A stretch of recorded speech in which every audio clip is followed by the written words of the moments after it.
ভ্রমণের সময় মানুষ কেন হঠাৎ বেশি খুশি হয়ে যায় বলেন তো?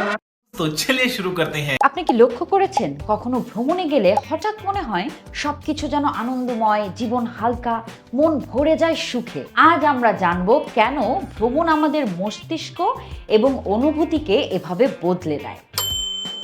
যখন আমরা নতুন শহর বা দেশে যাই, মস্তিষ্ক নতুন জিনিস শেখে, নতুন রাস্তা, নতুন খাবার, নতুন মানুষ। এই নতুন অভিজ্ঞতা ডোপামিন নামক হরমোনকে সক্রিয় করে। ডোপামিন মানেই আনন্দ, উত্তেজনা এবং খুশি। দৈনন্দিন জীবনের চাপ, অফিস, বাড়ির কাজ সব মিলে মন ক্লান্ত হয়ে যায়।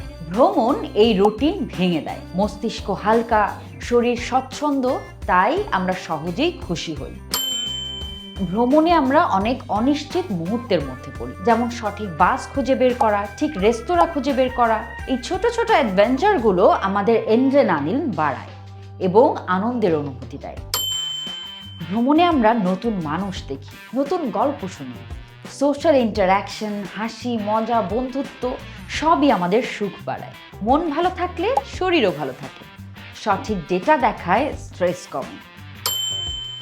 অনেক ভ্রমণই প্রকৃতির কাছে, পাহাড়, সমুদ্র, সবুজ মাঠ, এগুলো মস্তিষ্কের স্ট্রেস হরমোন কমায়। অন্যদিকে পর্যটন মানসিক শান্তি দেয় এবং আমাদের চেতনা আরও স্পষ্ট হয়। তাহলে পরের বার ভ্রমণে গেলে শুধু ছবি তোলার জন্য নয়, মন ও মস্তিষ্ককে নতুন করে জাগানোর জন্য ভাবুন।